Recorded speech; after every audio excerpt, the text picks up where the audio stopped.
এবারে ইউনিসেফের জাতিসংঘে যে মূল ভাষণ ছিল সেখানে কিন্তু এই বিষয়টাতে উনি সবচেয়ে গুরুত্ব দিয়েছিলেন এবং বলছিলেন যে এই দেশ থেকে যে টাকাগুলো পাচার হয় বিভিন্ন দেশ থেকে সেটা তো উন্নত দেশগুলোতে যায় এবং উন্নত দেশে যে টাকাটা যায় তারা জানে যে এই টাকাটা আসলে গরিবের রক্তচোষা টাকা বা দুর্নীতির টাকা।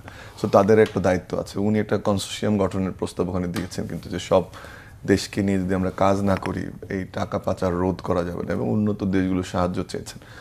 এবং গতকালও কিন্তু উনি এটা রিপিট করেছেন যে এই টাকা পাচারের যে ঘটনা সেটা একটা থ্রেট এবং আপনি এটা তো একটা খুব স্বাভাবিক বিষয় যে যারা পতিত স্বৈরাচার তারা যে কোনো ঘটনায় চাইবে যে এটাকে ফুয়েল করতে বা এটাতে আমরা যে বাংলায় বলি যে ঘি ঢালতে, সেই ঘি ঢালার সবচেয়ে বড় উপকরণটা কিন্তু টাকা।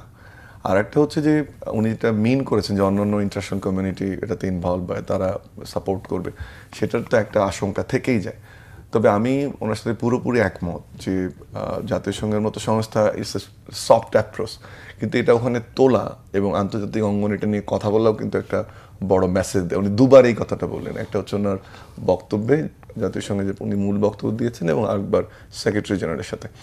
আর আরেকটা জিনিস আমি মনে করি গুরুত্বপূর্ণ যে আপনি আন্তর্জাতিক অঙ্গনে এই কথাটা বলছেন, আপনি জানেন এটা ঘটছে, কিন্তু ধারাবাহিকভাবে আমরা যদি বেশ কিছু ঘটনা দেখি তাহলে দেখবো যে এবং মাঝখানে যে আমাদের তিনজন নেতা যখন তিন দলের নেতারা যখন নিউ ইয়র্কে গেলেন তখনও কিন্তু একই কথা এসছে যে তাদেরকে বিভিন্ন পুরস্কার দেওয়ার কথা বলা হচ্ছে, পদ দিয়ে, অর্থ দিয়ে, এবং ওখানে একটা কথা এসছে যে পতিত স্বৈরাচারের যে সন্তান সে নিজে এটাকে সুপারভাইজ করেছেন, এটাকে লোক আনা এয়ারপোর্টে। তার মানে কি ঘটনাগুলো একটার সাথে আরেকটা গাঁথা। এখন প্রশ্নটা হচ্ছে যে আপনি আন্তর্জাতিক অঙ্গনে কথা বললেন, আশঙ্কা প্রকাশ করছেন, কিন্তু কাজের কাজটাও কিন্তু আপনাকেই করতে হবে যে সেই ঘটনাটা যেন না ঘটে তার জন্য আপনি কীরকম ব্যবস্থা নিচ্ছেন। আমার ধারণা একটু আগে আপনি খাগড়াছড়ির যে আলাপটা আমরা একটু পরে গুইমার হয়তো বা কথা বলবো, সেখানে কিন্তু একই কথাটা এসছে যে এখানে কোনো একটা পক্ষ, এত দ্রুত ঘটনাটা ঘটেছে, কোনো একটা পক্ষ নিশ্চয়ই ওর মধ্যে ঢুকেছে। তার মানে এবং গোপালগঞ্জের ঘটনার পরেও একই জিনিস সামনে এসছে যে তাদেরকে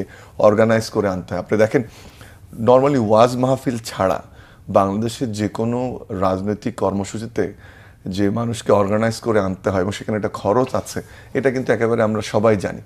তাহলে প্রত্যেকটা ঘটনা যখন ঘটছে, গোপালগঞ্জ সহ যে ঘটনাগুলোর কথা আমরা বলছি, সেই ঘটনাগুলো আপনি জানেন যে এরকম একটা মানি মোবিলাইজেশন হচ্ছে। এখন আপনি এটাকে রোধ করবেন কিভাবে, সেই মেকানিজমটা কিন্তু আপনার থাকতে হবে। হ্যাঁ, আমাদের হয়তো বা সেই সার্ভিলেন্স, সেই ক্যাপাসিটি কম। এখানে জাতিসংঘের মতো সংস্থাগুলো অবশ্য টেকনিক্যাল সাপোর্ট প্রোভাইড করতে পারে, কিন্তু এই কথাগুলো আন্তর্জাতিক অঙ্গনে বলার পাশাপাশি সামনে নির্বাচন, আপনি বলছেন যে নির্বাচনে এটা একটা প্রভাব ফেলতে পারে, এটা আমরা সবাই বলছি। সেই প্রভাবটার নিয়ামক কি? নিশ্চয়ই টাকাটা সরাসরি উড়ে এসে কেউ জুড়ে বসবে না এখানে।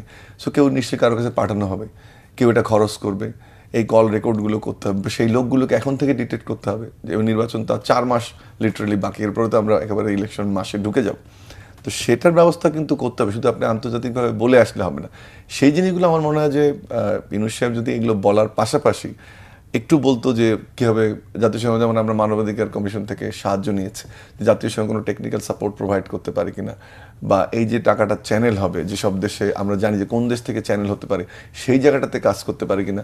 শুধু আমি যেটা বলতে চাচ্ছি যে আমি আশঙ্কার কথা বলছি বারবার, সরকার বিভিন্ন ঘটনায় বলছে, কিন্তু সেই আশঙ্কাটা দূর করার জন্য যে ব্যবস্থা নেওয়া আমার মনে হয় এখন সবচেয়ে সেটা গুরুত্বপূর্ণ। আমরা সবাই জানি নির্বাচনে এই আওয়ামী লীগের টাকা প্রভাব বিস্তার করবে, সেটাকে প্রতিরোধ আমি কীভাবে করব, তার জন্য আমি যে সরকার নির্বাচন পরিচালনা করব আমি কি ব্যবস্থা নিচ্ছি সেটা কিন্তু সবচেয়ে গুরুত্বপূর্ণ। সেই জায়গাটা কিন্তু আমরা ঘাটতি দেখতে পাচ্ছি।